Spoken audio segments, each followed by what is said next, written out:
Ladies and gentlemen, it's my great pleasure to welcome on stage Her Royal Highness Princess Reema bint Bandar Al Saud, holding several positions in General Sport Authority, Mass Participation Federation, and Saudi Olympic Committee, to moderate Future of Sports session.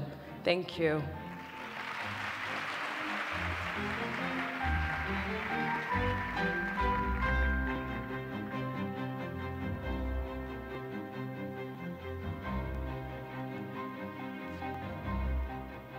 Bismillah ar-Rahman ar-Rahim. Ladies and gentlemen, thank you for being here to participate in this fantastic forum. And I'd love to thank these three wonderful people on the stage with us who have flown, sometimes under a little bit of duress, to come and attend with us today. We have with us the future of sports. And today what I hope that you'll learn is the future of sports is actually bigger than the athlete, and it's about the community.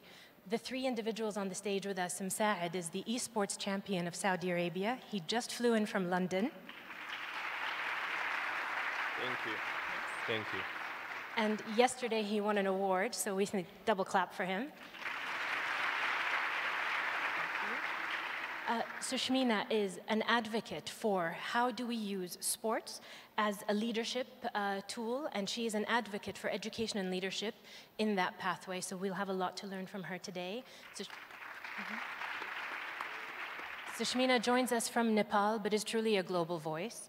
We have Maria, who has flown in to join us from Pakistan, who is an advocate in how can we overcome societal challenges to pursue our dreams. And again, the stories that you're going to hear today, while the context is sports, they truly are stories that could apply to any country, to any nation, outside of any border, and in any industry. So our conversation today is going to be focused on initially your story, and then we're going to have a conversation on the challenges you faced, but equally the similarities, given the fact that you're both from three different countries, three different expertises. But Musaed, what's your story? I'm basically a FIFA professional player for Team Rogue that's based in the US. That was a hobby at the beginning, then I'm the world champion of it. I work in an youth-led NGO in Nepal, and I'm also a Peace First ambassador. I come from South Waziristan Agency, which is on Afghanistan border, and I turned professional squash player. So, yeah. So I'd love to know from each of you, what challenges did you face from a community point of view, given the fact that each of you has gone outside of the traditional boundaries of what would be expected of you? And what kind of support did you receive, either from the community or your families? Actually, there's not many people that believe in esports, especially when it's about FIFA and playing maybe 3-4 hours each day. So let's say at the beginning I was not really sure to be a professional at that point. But I think with the support of my family and definitely my friends, I went out of it. Did people question you as to how could this possibly be a sport? No, not really. I was just living like, let's say, a dream, and yeah.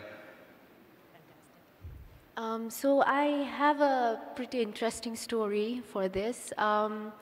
So I come from a family where there's a lot of restriction, and you're not allowed to spend a lot of time outside. So that was the family I was brought up in.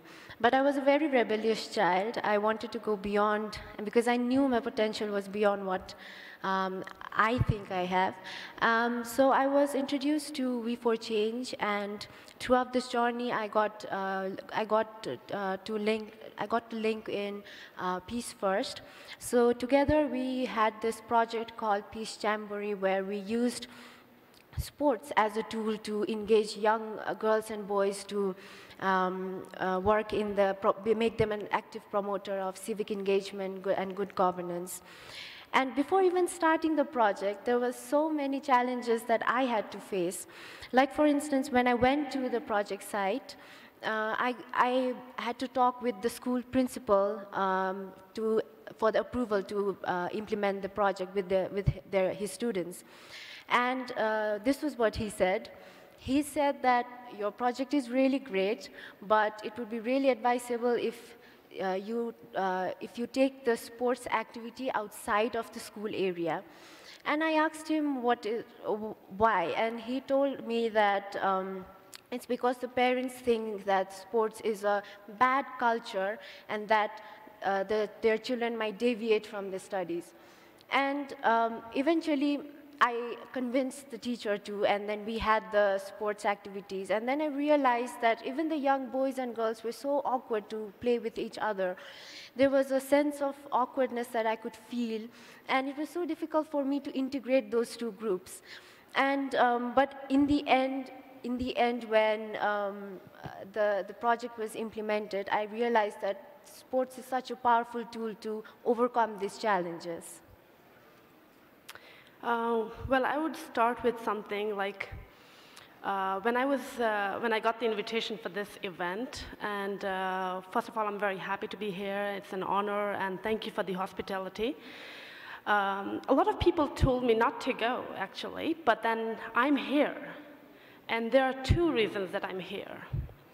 One is being a Muslim. It's a holy land for all of us, and it's a home for all the Muslim people, I would say. And the second reason is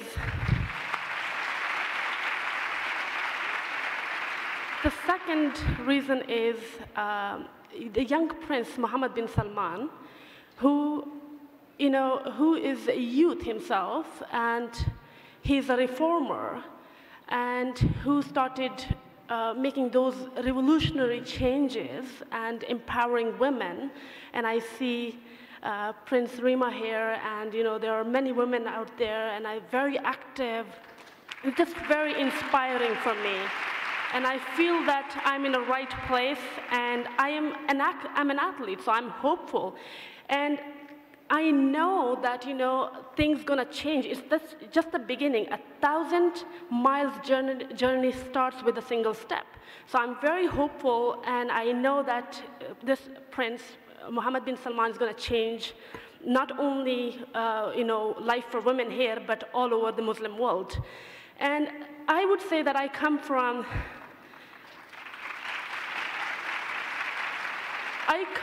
a very strict culture, very outdated culture, and I had to face a lot of, a lot of restrictions. And in order to be myself and to play sports, I had to pretend like a boy, and my name was Genghis Khan. And that's how I was survived, and I was able to play sports. But it wasn't an easy journey, when people came to know about me that a girl is playing sports, it was all kind of harassment and bullying started, even some attacks. Luckily, thanks to God, I survived. But these things happen.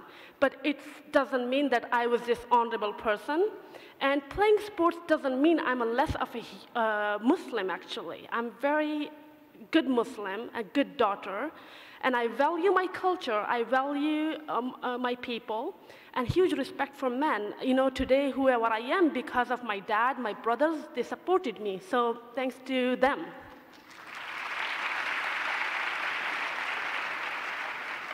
So, ladies, you both discussed social impact. For you, it was the community and the struggle to rise out of what was a norm to create a new norm. And for you, it was integrating two different communities that perhaps felt a little bit tense and an organizing structure that didn't see the value of what you're doing. And Musaed, I know you have challenges with the impression of what esports is. The impression is that it's young boys sitting at home, spending hours playing, and they don't understand the technical capacity that you have to have, the levels of physical fitness you have to have in order to be a prime athlete. Each of you overcame challenges. You've won awards. You're helping to change perception. You're helping to change perception within a community of how they engage and what does it look like to integrate from a social point of view through sports. You're using sports as a symbol of normalcy, that I am an athlete, but I am a Muslim, I'm a good daughter, I'm a good community member, I'm a good member of the global community. But today we live in a very polarized community, and social media has taken a little bit of a destructive turn where they'll take the ugly of anything that you're doing and flip it back at you. How can you, as the young generation, using social media, change the discourse and the dialogue of what's happening from polarizing to inclusive? How have you dealt with that? So basically, let's say at the beginning, esports now, everybody, if you say esports, now will start to change their mind. So before 2 years, everybody, if you play 3 or 4 hours each day, they will say, he's too young, and what's esports? Nobody knows esports. Now esports, I think, the viewers of esports 2018 is 350 million, and this will change by double by 2 years. So esports basically is growing up, and I think it would be the first for everybody to watch, and I think it's now taking from sports to esports. So interesting fact that the viewership on esports is actually meant to overtake football or soccer, depending on where you're from. And that's a phenomenal statistic, that more people would like to watch young people who are actually in leagues, but in different countries in the world. Musaed plays for Rogue, which is based out of California, and his team members are how many? I think maybe more than 20. From all over the world. So it is this disaggregation of what sport is, but it is reunifying as a global dialogue, which is fascinating. And the question of, is it a sport? It is. And it is to him, and it is growing. And I'd encourage you all to look at it, and how can you use it in a healthy way? But ladies? Social media does play an important role in today's time. So whenever, like for me and for the organization I work in, I always make sure that the information that is being provided through the social media to the young people are safe and it is secured, and that the social media actually captures the true stories. Like for the project Peace Jamboree, the project made sure to capture the true, authentic stories of those young girls and boys, which was then broadcasted through the social medias. And was there ever any negative backlash to the work you're doing? Not for this project, though, but there are other series of more sensitive issues that we have worked in through the social media, where I was, like, there is a song which promotes the use of, which promotes the healthy, safe sexual behavior. That was the one which took massive hit on the media, but then we also had to listen to a lot of negative comments and And how did you deal with that? Well, one thing is to listen from here and throw it out from there. That's one formula that I use, and I encourage most of you to use. Sometimes what you need to do is you are always free to take opinions of others, because you should. There is a room of improvement if you take feedback, but things that really matters is something that you need to take by heart. Other rest, you just say, okay, fine, and then you move on. That's how we dealt with it. For me, social media is a little bit scary. I like to a little bit stay away from it, but at the same time, I have to convince myself, because it's important to raise your voice through different mediums. And I think it's storytelling and what you think.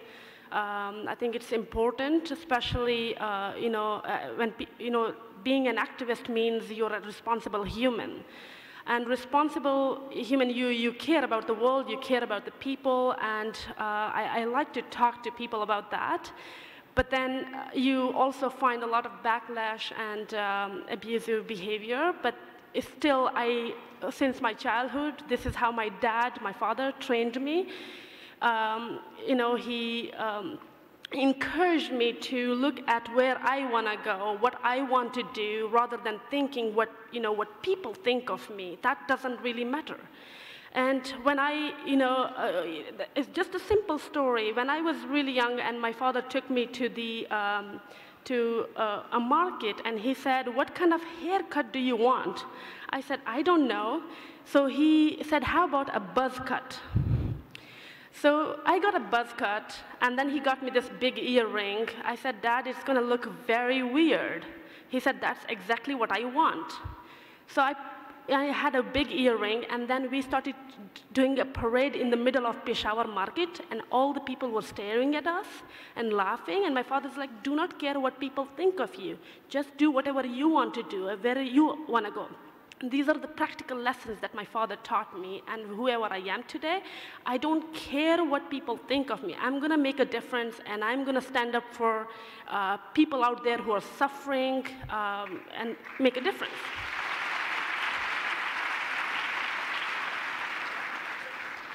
I'd like to ask you all, from your personal journeys, you're talking to today an audience of young Saudis who are on the start of this journey of the vision. And also, for everyone in the room, you do realize that Vision 2030 is not exclusive to Saudi. It is a global vision. Our definition of it is how we would like to exhibit ourselves and how we would like to participate with the world and what we believe we can contribute. So today, you have visioneers in the room. This is the generation that's going to lead this country. They're going to be leaders of industry, of economy, of sport, of policy making. What challenges have you faced today that you hope the next generation doesn't need to face? And what advice could you give these people to make sure, as they're growing in their careers, that they take into account and hold to heart from your experience how to make this journey easier for the next generation of future athletes, employees in the world of athleticism, the social activists in the world of sport? What would your advice be, or your call to them, what would it be? Actually, I hope in the next 5 years, and I'm working it to change what everybody thinks about esports, especially, let's say, in the Middle East, because nobody knows before 2-3 years. So I hope to change their minds about esports, and it's really a sport. And yeah. How would you like to do that? I think now I've had a good news that, let's say, people, whenever they see me, let's say, dads, they ask me, is my son will be a good player? Should I let him play? like you. So I'm not sure about that, but I hope to see Saudi champions all over the world. So if I could just say, the award that Musaed was accepting yesterday in the UK was a global vote on who is the best player from a community point of view. So this is your global most valuable player.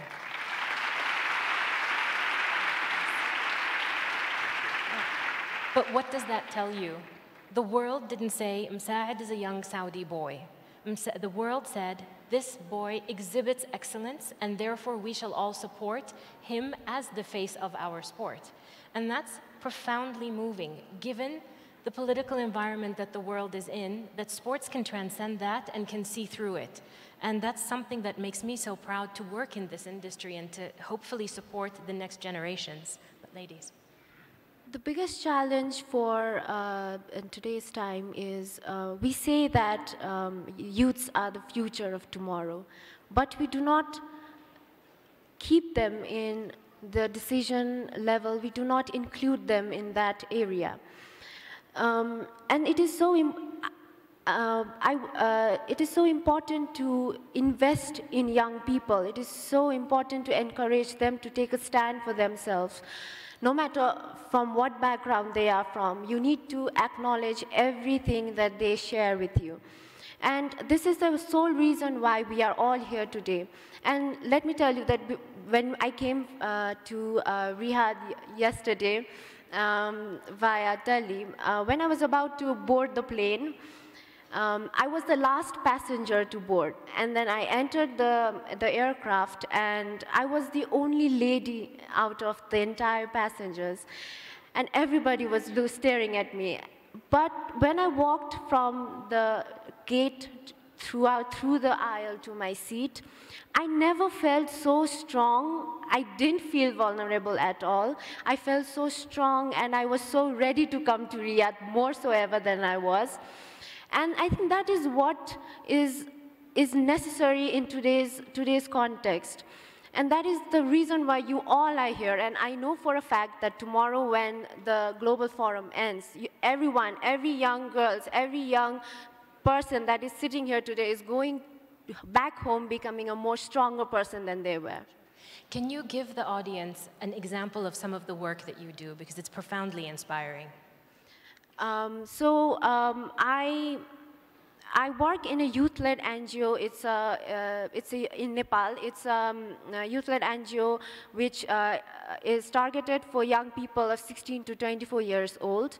And throughout the journey, recently I was a mini grant recipient of Peace First. So what happens is Peace First invests in young people to make their dream a reality. They invest in young people to thrive for a better tomorrow. And what is most inspiring about the work that I do is that I get to share this exact feeling with a group of other young people who have so much to do who thinks that they have so much to do in their community as well. I would say that today the world is strongly believing in sports, the power of sports. And if we look at, like Pope Francis, this is him saying that, the way we challenge ourselves in sports, we have to challenge ourselves in life. That means, being dedicated to humanity. And then we see that even today, United Nations is very much focused on sports, using it as a tool for change and achieving SDGs. And this is something like, I say the world is, in developing world, it's like 70% youth, young generation. And being myself, coming from the very violent area and known for terrorism and extremism, I myself, have experienced, young kids, getting engaged in terrorism, taking over guns. And I want to see them, rather than having guns, I want to see rackets in their hands, football in their, with them. And this is how we can make a difference, and sports can actually restore the peace in the world, because it's about positivity. And for me, it's a worship. I train for hours and hours, and it keeps me positive and a better human. And when I moved to Canada, Canada is one of the best countries when it comes to human rights and equality. And just I'm enjoying all my rights there, and I became better human and as also a better athlete. So I think sports has the power, and the more we play sports, the young generation, the more we are engaging them, whether it's a government level. If we engage them in sports, I think we are on the right path, and we are keeping them on the right track, on a positive track. I would like to add on that too, like what you said. It's absolutely true. The thing is, the reason why Peace Jamboree also used the project, also used sports as a tool was because for me, it's like another form of language. So when this project was founded, it was outside of the hometown that I lived. So it's a completely in a different area where people do speak Nepali, but then they do not understand it so clearly. So sports actually made me connect to the community, made me connect to the young girls and boys there, and not only with them.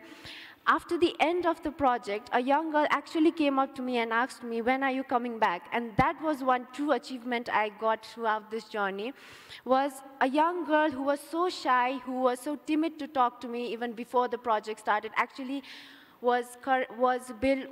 gained so much of courage to come to me and say, when are you coming back? And not only that, everyone out there in the field, when I was looking at the young girls and boys, they were having a healthy exchange of discussion on the games that they played for an hour. So that's why sports is a really powerful tool for the young people.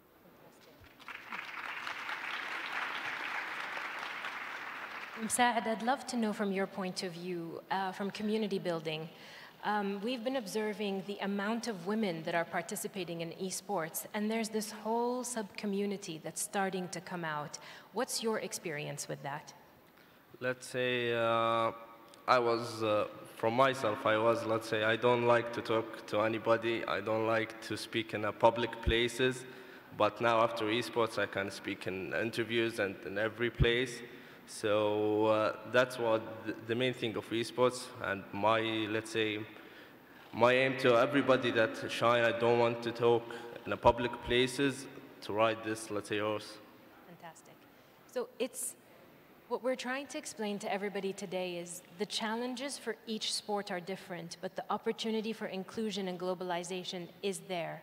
And globalization, I don't say it in the traditional sense, but what I mean by that in my version in my head is these are individuals that represent a place that's bigger than themselves and a mandate that's bigger than themselves. I'd encourage everybody in the audience to actually seek them out and ask them questions. If you have a family member that is into gaming, direct them to Musaed and let them learn from Musaed how did he take what he does to professionalize it. And his goal and aspiration, by the way, isn't just to be the best player here in this country. His goal is to expand the dialogue and to help lobby the IOC, which is the International Olympic Committee, to include gaming and esports as a sport. So he has now become an advocate for global change and policy change. And he's using the methodology and the doorway of sports to do that, and a new sport. We have Maria, who's also going out there and advocating for global change by leading by example. In our communities, perhaps we can all relate to Maria's journey, where you, specifically in this country 2 years ago, I heard all of the stories that were Maria's story here. My father said no, or my community said no, or my friend unit said no. People aren't supporting what I want to do, but I did it anyway. And we're shifting from a perception of a Saudi woman cannot to a Saudi woman can and should. But what many of us are missing are the tools of how. And your how is right here. Every single one of these 3 people here did it. So I'd encourage you in your challenge to articulate it and ask them how and learn how. But their journey won't be 100% a mirror of yours, but the tools and the skills that they've learned and the resilience and the endurance that they have, and to persistence and perseverance are the values that sports can give to all of you. So to the future mothers in the room, encourage your children to do sport and participate with them. To the future fathers, put the iPhones down, come home early from work and participate with your family. Because when I asked every single one of these people, what was it that helped you get through the hard times? It was the support of their family in the face of cynicism, of difficulty, of obstacles. Moving from where you are, they moved with their family. Building what they built with their family. Encouraging them to do what they do was via their family. So you are the future of this nation. You are the vision. The vision cannot exist if you don't do your active part, and being the mother and the father is the foundation of the active part. So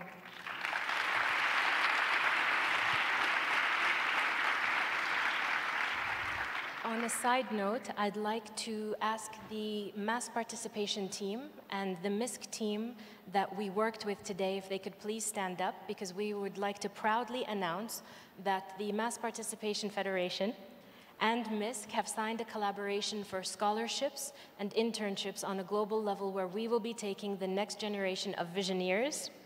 Be proud.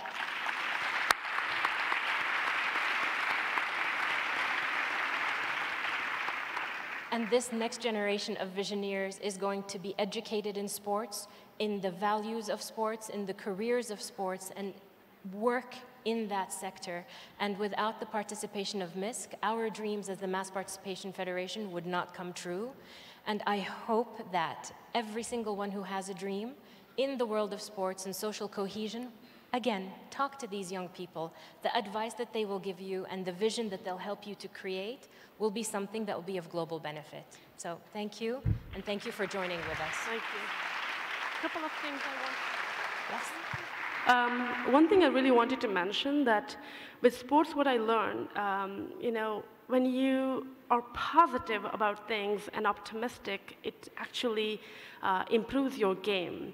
And never be scared of failing, because it's like try again, and eventually you're gonna win.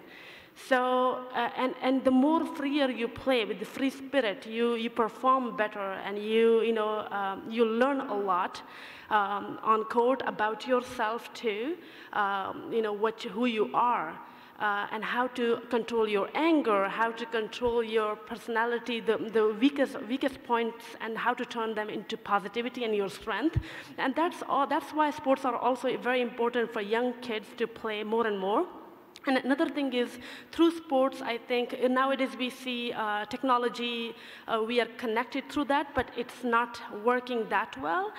We need human-to-human like talks, and that improves a lot. And when we travel through sports, we learn a lot about different cultures. I would say that, yes, there are cultures who are not, every culture has, issues and good stuff too.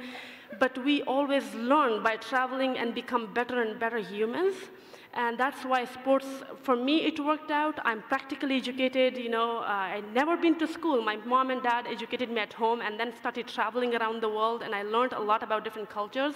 And that improved me as a human and also as an athlete. So encourage your children to play more sports, girls and boys, and teach them to be better humans. It's not about winning. It's about becoming a better human, as also winning at the same time.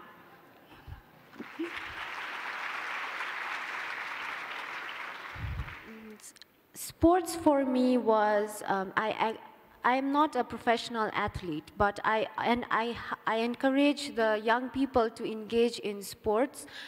Not just because it's a physical activity, but because there's a lot more that hidden objective that you can get by playing sports. Like you get to be confident, you get to develop your leadership, and that was the sole reason why Peace Jamboree was born. That was the sole reason why Misk Global Forum is here. That's the reason why organization like Peace First is helping young people. And in terms of giving message to everyone, based on my own personal experiences, I might share the same story with you all. Please, this is for all the parents or all of you people here.